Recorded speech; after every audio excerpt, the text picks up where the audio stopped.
2절 말씀에 본문을 인용했는데요. 적지 아니한 다툼 이런 제목으로 우리 나눠보도록 하겠습니다. 잘 아시다시피 사도 바울이 기록한 서신서 가운데 고린도전서 13장의 말씀을 우리는 잘 알고 있습니다.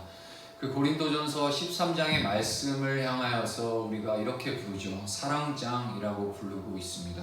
성경에서 말하는 이 사랑, 그 사랑의 의미를 성경 66권 가운데 가장 구체적이면서도 상세하게 묘사한 곳이 바로 이 고린도전서 13장이기 때문에 사랑장이라고 우리는 표현을 하고 있죠. 그 사랑장의 시작은 바로 이렇게 시작이 됩니다. 고린도전서 13장 1절의 상반절만 제가 읽어볼게요. 내가 사람의 방언과 천사의 말을 할지라도. 여기서 사람의 방언이란 무엇을 얘기를 하냐? 우리 인간들 세상 사이에서 사용되고 있는 다른 언어, 즉 외국어를 뜻하는 것이 여기서 얘기하는 사람의 방언을 얘기를 합니다. 그리고 이어서 따라오는 천사의 말이라는 것은 바로 사람이 이해할 수 없는 천사의 언어, 우리가 알고 있는 일반적으로 방언이라는 것을 이제 말하고 있는 거예요. 즉 내가 한국어가 아닌 외국어를 유창하게 말하거나 또는 더욱이 외국어뿐만이 아니라 천사의 말, 곧 방언을 거리낌 없이 자유롭게 할 수 있다면은 나는 얼마나 대단한 사람일까요? 대단한 사람일 수 있겠죠. 그러나 사랑장에서는 다음과 같이 증언하고 있어요. 이어서 하반절엔 이렇게 얘기합니다. 사랑이 없으면 소리나는 구리와 울리는 꽹과리와 같고, 그러니까 사랑이 없으면 소리나는 구리 그리고 울리는 꽹과리와 같다라고 얘기를 합니다. 여기 이제 우리말 여기서 구리라고 번역된 헬라어 단어 칼코스라는 단어가 있어요. 여기는 구리나 노쇠로 만들어진 금속 관악기를 뜻하는 말이 바로 여기서 사용되는 구리라는 거예요. 쉽게 얘기하면 우리가 흔히 요즘 말하면 색소폰이라든가 그런 플룻과 같은 구리나 노쇠로 만들어진 관악기를 표현하는 게 여기서 이제 구리라는 표현을 쓰고 있어요. 그리고요, 꽹과리라고 번역된 이 헬라어 단어 퀸발론이라는 단어 안에는요 어떤 뜻이 있냐? 금속재로 만든 타악기를 뜻해요. 쉽게 얘기하면 오늘날로 표현하면 이 드럼 같은 그런 타악기에 대해서 여기서는 꽹과리라고 표현한 거예요.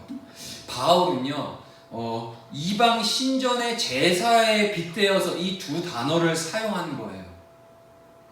이방 신전의 사제들은요 당시에 그 신전에 제물을 바칠 때 그들이 믿고 있는 그 신의 관심을 끌기 위해서요 금속으로 만든 관악기와 또한 금속으로 만든 타악기를 사용했다고 해요.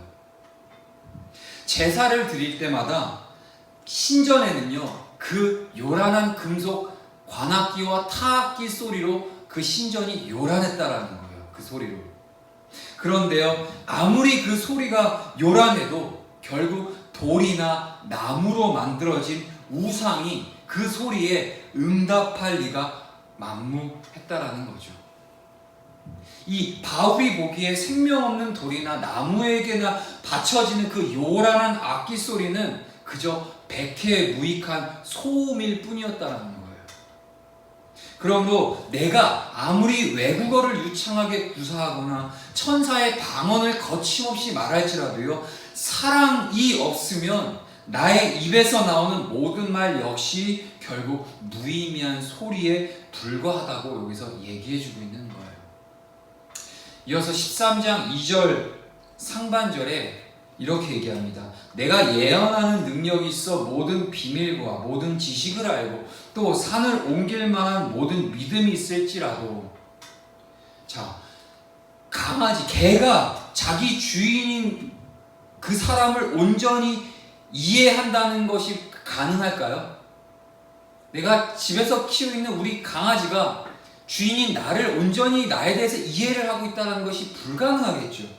그것처럼 피조물인 인간에게 있어서요 창조주 되시는 하나님께서는 언제나 신비로운 비밀일 뿐이에요. 그런데요 내가 하나님의 섭리와 그 하나님의 경륜에 대한 모든 비밀에 통달했다고 치자고요. 더욱이 내가 모세처럼 지팡이 하나로 바다를 가를 수 있거나 또는 기도 한 번에 마른 하늘에서 불이 떨어지게 엘리야처럼 할 수 있다면 이 나는 모세와 엘리야 같은 영적 위인임이 분명하지 않겠나요? 그렇겠죠. 그런데요, 고린도전서 13장 2절 하반절엔 이렇게 얘기하죠. 사랑이 없으면 내가 아무것도 아니다 라고 얘기하고 있어요. 내가 바다를 가르고 하늘에서 불이 떨어지게 하는 능력을 소유하고 있는 사람이라 할지라도요, 내 안에 내게 그 사랑이 없으면 나는 아무것도 아니라는 거예요. nothing, 아무것도 아니다라는 거예요.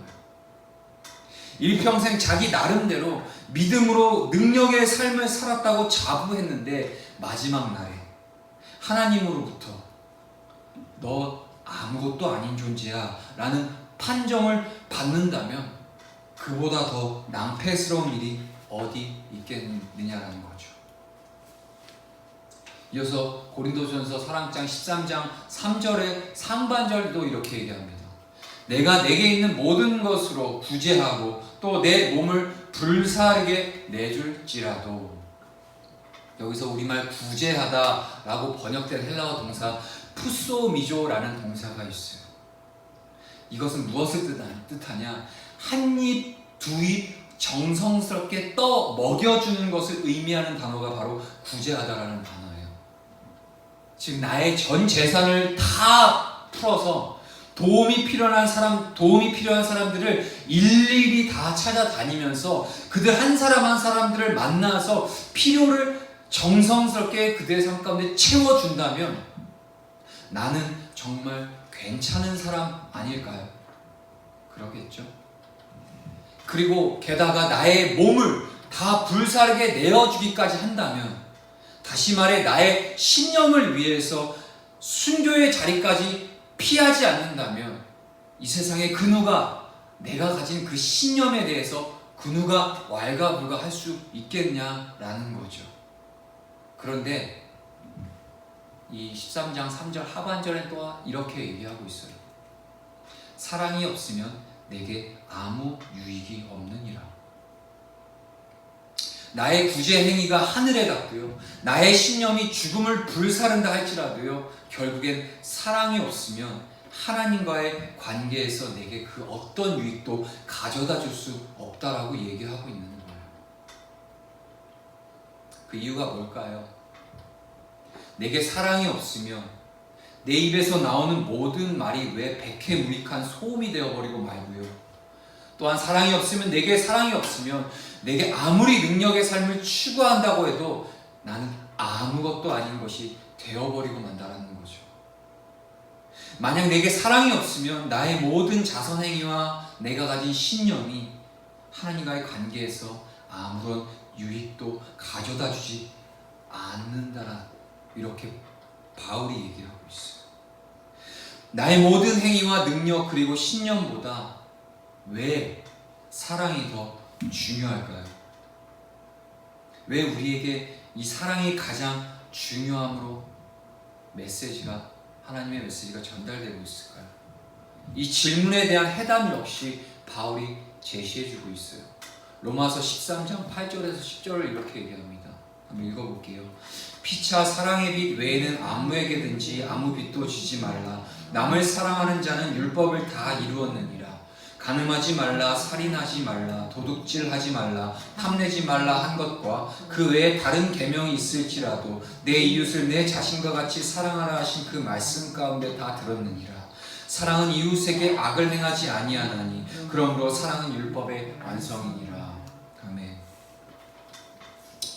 사랑이 무엇보다 중요한 것은, 사랑하면 하나님의 말씀은 저절로 지켜지기 때문입니다.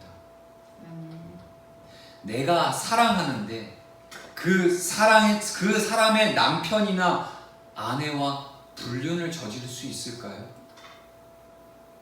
내가 사랑하는데 어떤 이유에서든지 그 사람의 생명을 해하는 짓을 할 수 있을까요? 내가 사랑하는데 그 사람의 것을 탐내거나 도둑질 할 수 있을까요? 내가 사랑하는데 그 사람의 고통을 외면할 수 있을까요? 내가 사랑하는데 그 사람에게 어떻게 관심이 없을 수 있겠느냐고요. 내가 사랑하는데 어떻게 그 사람을 이해하지 못하겠느냐는 거죠. 또한 그래서 사도 바울은 사랑장인 고린도전서 13장의 결론을 이렇게 맺고 있어요. 마지막 절 13장 13절의 결론을 한번 보겠습니다. 그런즉 믿음, 소망, 사랑 이 세 가지는 항상 있을 것인데 그 중에 제일은 사랑이라. 그리스도인에게 사랑보다 더 중요한 것이 없다라는 얘기예요. 그리스도인에게 사랑은 그리스도인 됨의 필요 조건이자 충분한 조건이 되어진다는 거예요. 이런 의미에서 이 사랑의 의미와 중요성을 명확하게 밝혀주고 있는 이 바울을 가리켜서 우리는 사랑의 사도다라고 부르는 것에 대해서 조금도 이상한 것이 아니에요. 그러나 오늘의 본문은요, 이 사랑을 강조하는 그의 말과는 상반된 바울의 행동을 전해주고 있어요. 최소한 1년에서 2년 이상을 소요된 것으로 추정되는 그 전도 여행에서 수리아 안디옥으로 되돌아온 바울과 바나바는요, 그 교인들에게 자신들이 했었던 전도 여행의 보고를 한 뒤에 그곳에서 교인들과 함께 오랫동안 지내었죠. 이 안디옥 교회들은 바울과 바나바와 더불어 은혜를 만끽하는 기쁨의 삶을 살았습니다. 그런데 어느 날 예루살렘에서 내려온 유대인들은 그 안디옥 교인들에게 모세의 관습을 따라 할례를 받지 않으면 능히 구원을 받을 수 없다라고 가르치기 시작하죠. 이방인 교회인 안디옥 교회의 교인 대부분은 다 이방인들이었어요. 그 이방인 그리스도인들에게 예루살렘에서 온 유대인들이 자신들처럼 할례를 받지 않으면 아무리 너희들이 교회를 다닌다 할지라도 절대 구원을 받을 수 없다라고 가르치는 거예요. 평온하던 그 안디옥 교회에 평지 풍파가 일어날 수밖에 없었던 상황이었죠. 자, 오늘 본문 2절 15장 2절 상반절을 제가 읽을게요. 바울 및 바나바와 그들 사이에 적지 아니한 다툼과 변론이 일어난지라. 여기서 우리말 적지 않다라고 번역된 헬라어 우크 올리게스라는 뜻은요, 양을 뜻할 때는 많다라는 의미가 쓰여지고요, 또는 길이를 나타낼 때는 아주 길다라는 표현이에요. 그리고요, 오늘 본문에 다툼이라고 쓰여진 이 다툼에 번역된 스타시스라는 단어에는요, 어떤 의미가 있냐? 폭동, 반란, 폭동과 반란을 뜻하는 단어로 사용되어지고 있어요. 그리고 이어 따라오는 변론하다, 변론이 일어났다 해서 여기서 변론이라는 단어 제테시스는요, 변호사의 변호를 뜻하는 단어가 아니라 논쟁하다, 언쟁하다라는 단어로 의미로 가지고 있는 단어로 쓰여지고 있다는 거예요. 자, 이렇게 구구절절히 헬라어 언어를 제가 설명드린 이유가 있어요. 바울은요, 할례를 구원의 절대 조건으로 내세우고 있었던 그 당시 유대인들과 그저 한번 가볍게 입씨름을 벌인 것이 아니었다라는 얘기예요. 바울은요, 그 유대인들과 몇 번이고 계속해서 마치 화가 난 군중들이 그 나라를 대변해 폭동을 일으키는 것 같은 기세로 그들과 격렬하게 분노하면서 언쟁했다라는 것을 표현해주고 있다는 거예요.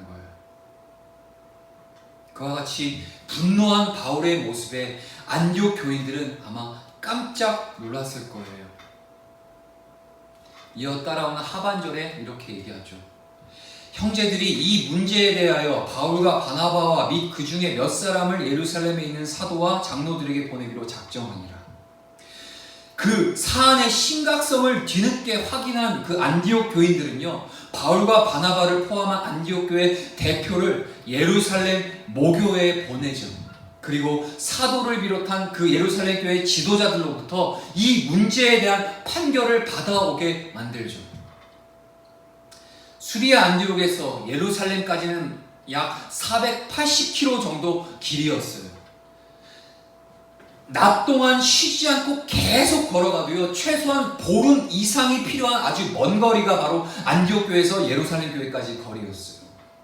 그러나 이 사도 바울은요, 저희가 지난 시간에 살펴본 것처럼요, 할례가 구원을 위한 절대 조건이라는 이 유대인들의 가르침은 복음과는 전혀 무관함을 밝혀주기 위해서 그 먼 길을 마다하지 않고 예루살렘으로 찾아가게 되죠.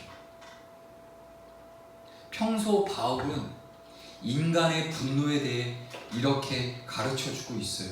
에베소서 4장 26절, 27절에서 이렇게 얘기합니다. 읽어볼게요. 분을 내어도 죄를 짓지 말며 해가 지어도 분을 품지 말고 마귀에게 틈을 주지 말라. 아멘. 사도 바울은 인간이 갖고 있는 분노에 대해서 이렇게 가르쳐주고 있어요. 바울은 그리스도인이라면 그 어떤 경우에서도 분노해서는 안 된다고 말해주고 있는 거예요. 바울은 그리스도인도 분노할 수 있음에 대해서는 인정하고 있지만, 그러나 그 분노하더라도 죄를 짓지는 말라고 얘기하고 있는 거예요. 분노할 수는 있지만 분노가 자칫 분쟁이나 살인으로 이어질 수 있음을 경계하라는 의미를 담고 있는 거예요. 또 분노하더라도 해가 지도록 그 분을 오랫동안 품고 있지 말고 마귀에게 틈을 주지 말라고 얘기해주고 있어요. 낮에 분노한 사람이 해가 지기까지 분노에 사로잡혀 있다면 그 사람은 하루 종일 하나님을 바라보지 않았음을 의미하고 있다는 것을 얘기해주고 있죠. 아무리 화가 나도 단 한 번이라도 하나님과 그 시선이 마주하게 된다면 적어도 분노의 지배에 자신을 내어 맡기는 사탄의 노예가 되지는 않을 거예요. 그런데요, 바울은 할례를 구원의 조건이라고 주장하는 유대인들과 그 화난 군중이 폭동을 일으키는 것 같은 기세로 격렬하게 분노하며 몇 번이고 계속해서 그들과 맞서지 않았냐라는 거죠. 오늘 본문이 그러고 있잖아요. 그러나 바울은 그날 해가 지기 전에 분노를 풀고 그 유대인들과 화해하거나 타협하지 않았어요. 그는 그 문제에 대한 예루살렘 모 교회의 판결을 구하기까지 최소한 보름 이상을 걸어서 예루살렘을 찾아가죠. 보름이 넘어도 그 유대인들에 대한 바울의 분노는 수그러들지 않았던 거예요. 그뿐이 아니에요. 할례가 구원의 절대 조건이라고 주장하는 유대인들은 안디옥 교회에만 나타난 것이 아니었어요. 바울이 전도 여행 중에 비시디아 안디옥과 같은 갈라디아 땅에 세운 그 갈라디아 교회에도 동일한 유대인들이 등장하게 되죠. 바울은 갈라디아서 2장 4절에서 그들을 가리켜 이렇게 표현해요. 가만히 들어온 거짓 형제들이라고 부르고 있어요. 복음을 쫓는 그리스도인이 아니면서 그리스도인인 것처럼 위장, 잠입한 거짓말쟁이들이라는 말이에요. 심지어 바울은 그들을 향해서 이렇게까지 말하고 있어요. 갈라디아서 1장 9절에 이렇게 표현합니다. 우리가 전에 말하였거니와 내가 지금 다시 말하노니 만일 누구든지 너희가 받은 것 외에 다른 복음을 전하면 저주를 받을지어다. 바울이 전한 복음은 인간의 죄값을 대신 치르시기 위하여서 스스로 그 십자가의 제물이 되어 돌아가신 예수 그리스도, 그를 믿는 믿음으로 말미암아 구원을 얻는다라는 것이 바로 바울이 시종일관 분명하게 전했던 복음의 본질이고 정수예요. 오직 하나님의 은혜로만 구원받는 은혜의 복음을 바울은 계속해서 시종일관 전해왔어요. 그 반면에 바울이 여기서 언급한 갈라디아에서 언급한 다른 복음, 이 다른 복음이 뭐죠? 바로 할례가 구원의 절대 조건이라고 주장하는 것과 같은 거짓된 복음에 대해서 다른 복음이라고 바울은 얘기하고 있어요. 거짓 복음을 전하는 사람들은 누구든지 저주를 받을 것이다 라는 것은, 그러므로 그 거짓 복음으로 안디옥 교회에 평지 풍파를 일으킨 그 그 오늘 본문의 유대인들 역시도 저주받아 마땅하다라는 바울의 선언이라는 거예요.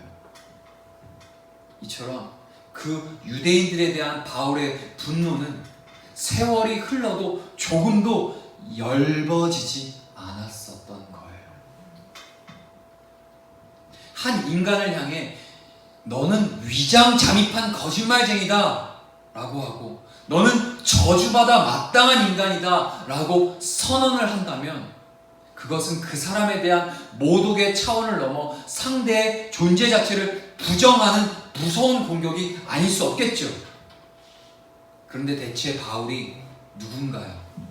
사랑장인 고린도전서 13장을 기록한 사람이 바로 바울이고요. 그 사랑은 율법의 완성임을 증언했을 뿐 아니라 분을 내어도 죄를 짓지 말고 해가 지도록 분을 품지 말며 마귀에게 틈을 주지 말라고 권면했던 사랑의 사도가 바로 바울이었다는 거예요.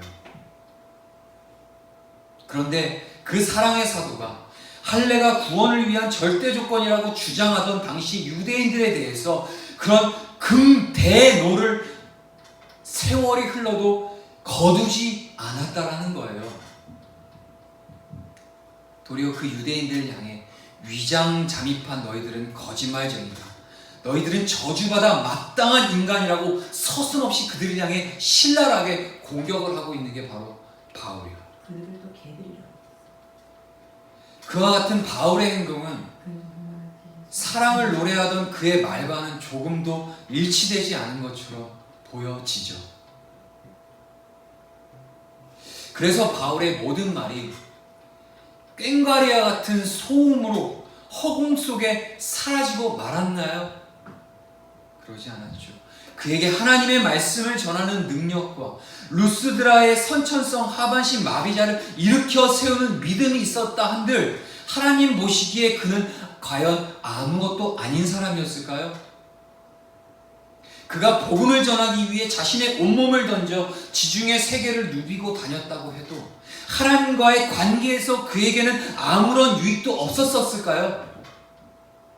그가 격렬하게 다투던 유대인들과 화해하거나 타협하지 않고 계속된 분노 속에서 그들의 존재 자체를 부정했다고 해서 사탄이 그 사도 바울의 삶에 틈을 탔습니까?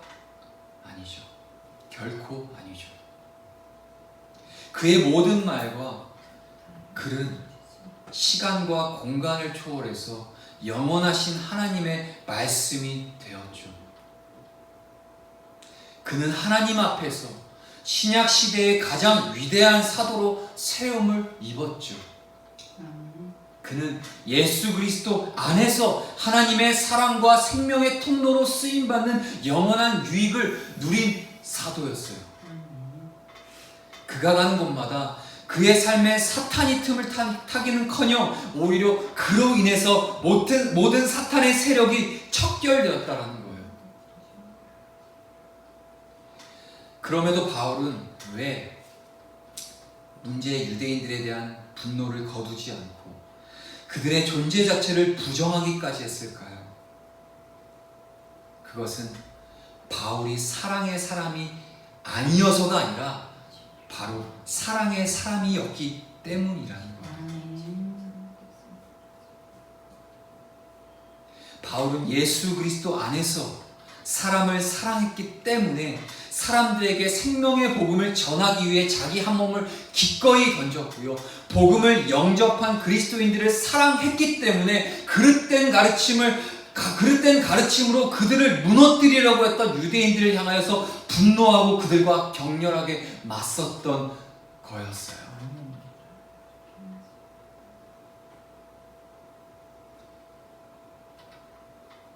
유대교 지도자들은 사람을 살리기 위한 하나님의 말씀을 하나님 보시기에 인간 집단에 불과한 유대교를 위한 수단으로 전락시켜버렸어요.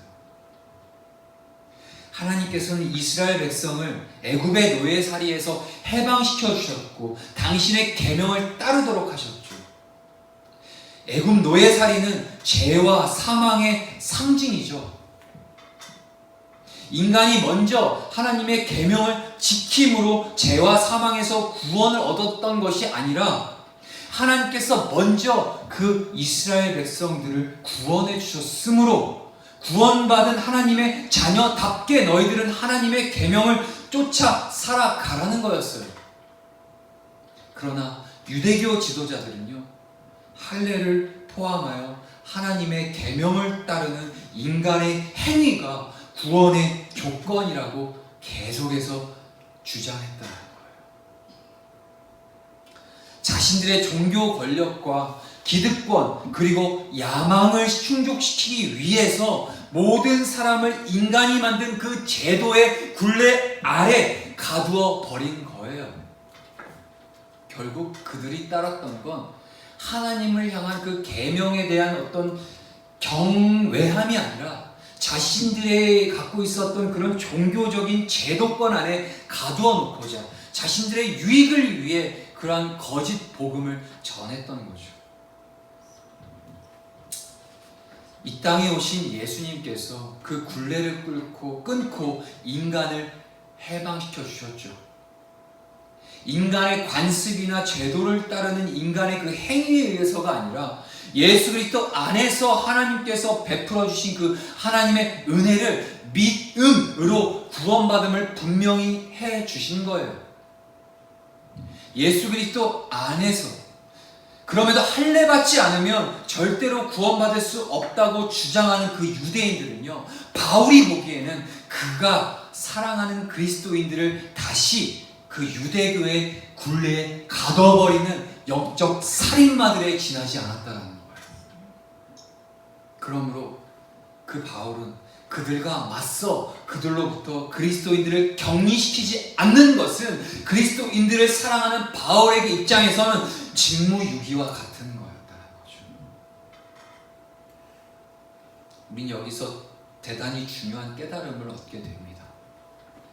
그리스도인이 사랑의 사람이 된다는 것은 그저 아무든지 다 수용하고 어떤 행위든 다 받아들이는 것을 의미하는 게 아니라는 사실이에요. 그리스도인이 사랑의 사람이 된다는 것은 자신이 사랑해야 하고 또 사랑하는 사람들을 위해 그들을 허물어뜨리려는 세상의 모든 불의와 악 그리고 온갖 그릇된 관습이나 풍조에 과감하게 맞서 대항하는 것을 의미한다는 거예요. 이런 의미에서 자신이 사랑하는 그리스도인들을 지키기 위해 문제 유대인들과 끝까지 맞서서 싸웠던 바울은 진정한 사랑의 사도였습니다. 오늘 우리에게 이 주신 이 본문의 말씀과 우리에게 주신 이 메시지가 이 시대 가운데 정말 필요로 한, 그리고 저와 여러분들의 신앙에 정말 필요로 한 메시지가 되어지길 간절히 바랄 뿐입니다. 현재 많은 종교 지도자들이 인간적인 사랑에 그런 의거하여서 하나님이 기뻐하지 아니하시는 그런 타협과 그런 일치를 이뤄나가고자 하는 그런 잘못된 그릇된 관습과 풍조로 이 당시의 유대인들처럼 그러한 행동을 따라가는 수많은 교회와 종교 지도자들이 있죠.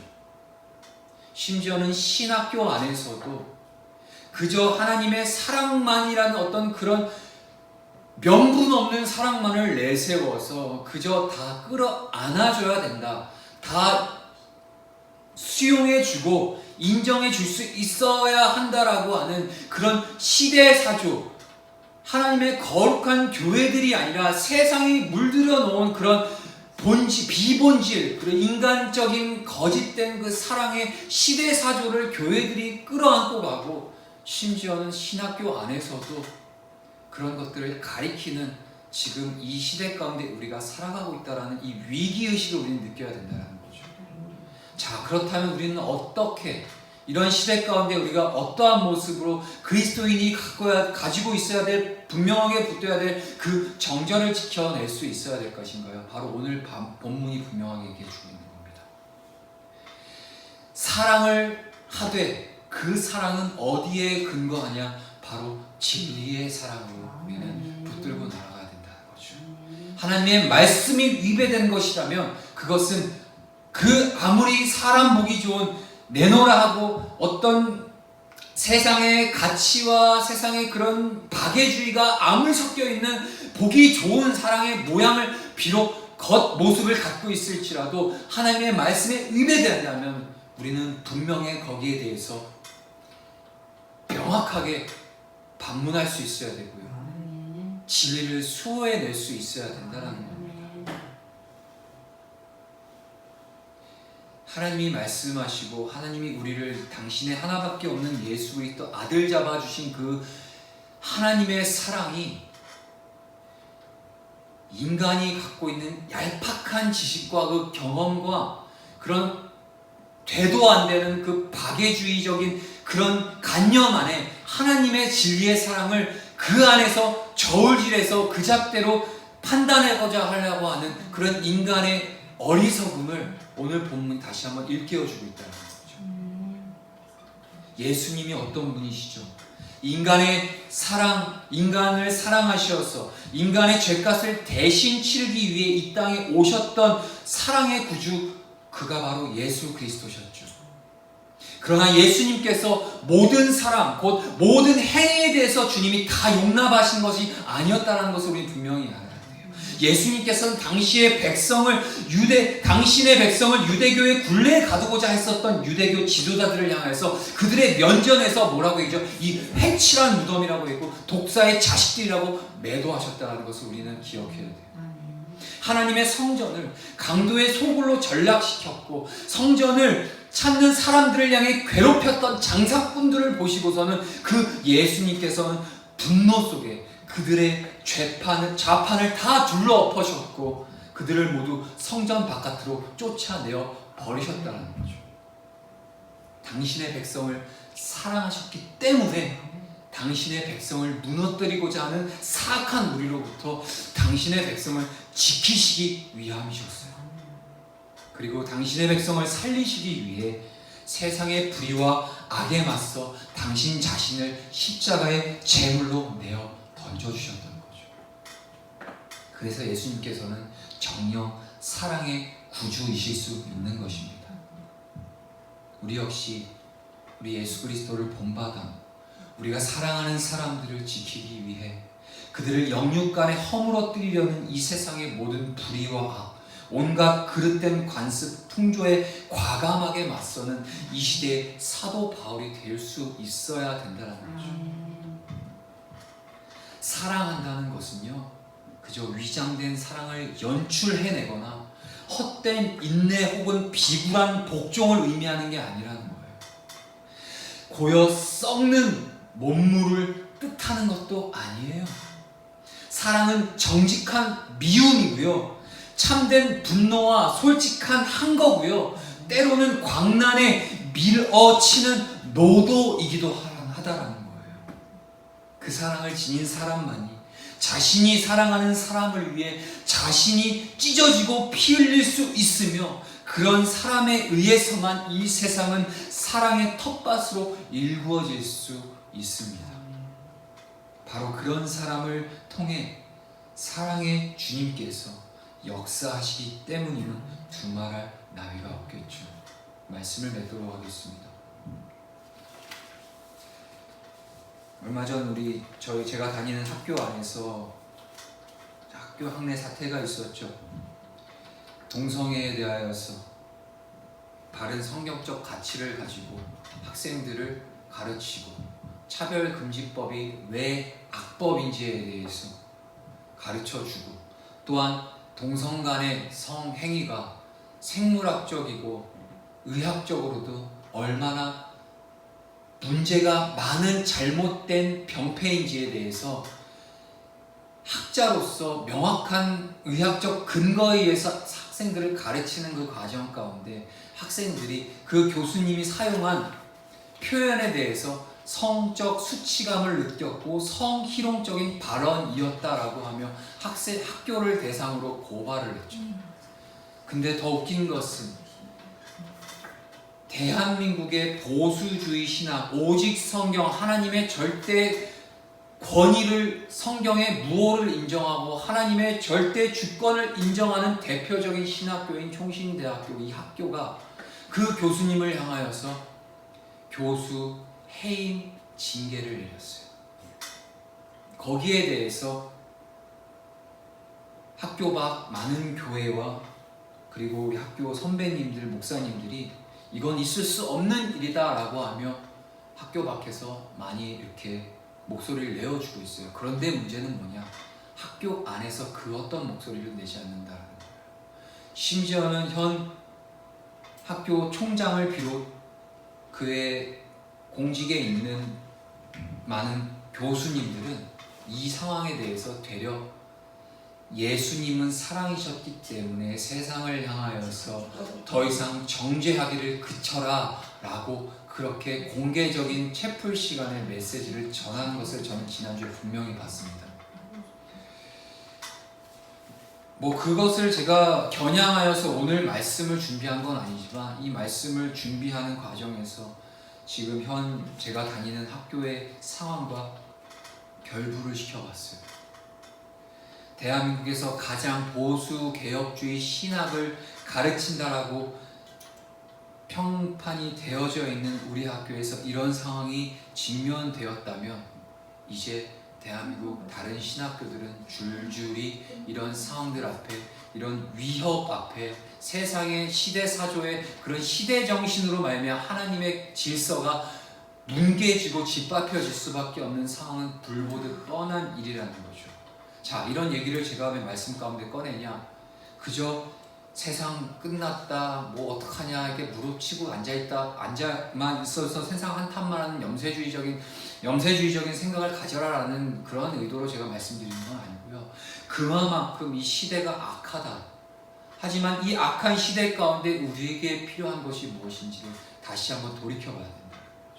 오늘 본문에 나타난 이 사도 바울처럼 많은 사람을 통해서 하나님께서는 당신의 일을 행하시는 것이 아니라 하나님의 말씀을 두렵고 떨림으로 받고 진리 앞에 마땅히 그들과 싸워서 진리를 사수해낼 수 있는 사도 바울과 같은 사람들을 이 시대 가운데 찾고 계시다는 거예요. 많은 인원들을 향해서 하나님의 일을 하시는 것이 아니라 적은 소수일지라도 하나님이 세상의 조롱거리, 하나님의 말씀이 땅에 떨어지고 있고 하나님의 영광이 땅에 짓밟혀지고 있는 이 시대에 다윗처럼 그 골리앗의 모가지를 베고 골리앗의 작은 물맷돌 5개를 움켜쥐고 이에 만군의 주 여호와의 이름으로 외쳐 담대하게 싸울 수 있는 하나님의 사람들이 이 시대 가운데 필요하다는 겁니다. 이 하나님 앞에 하나님의 뜻을 붙들고 나아가는 이 사람들이 사랑이 없는 사람들이 아니에요. 이들이야말로 바울처럼 하나님의 사람들, 하나님의 긍휼을 입은 그리스도인들, 곧 성도, 하나님의 자녀들을 지켜내기 위해서 자신의 몸을 내어 던지기까지 하는 그 진정한 하나님의 사랑을 가진 자들이 이러한 행동을 할 수 있다는 거죠. 오늘 우리에게 주신 이 메시지가 저와 여러분들의 신앙을 다시 한번 굳건히 세워가고 정말 우리가 한탄하고 개탄할 수밖에 없는 현실이지만 그럼에도 불구하고 우리 하나님의 사랑을 붙들고 우리에게 주어진 이 한날을 바른 진리를 사수하며 나아갈 수 있는 우리가 될 수 있길 이 오늘의 본문과 이 메시지를 통해서 다시 한번 우리가 승화되어질 수 있기를 간절히 소망합니다.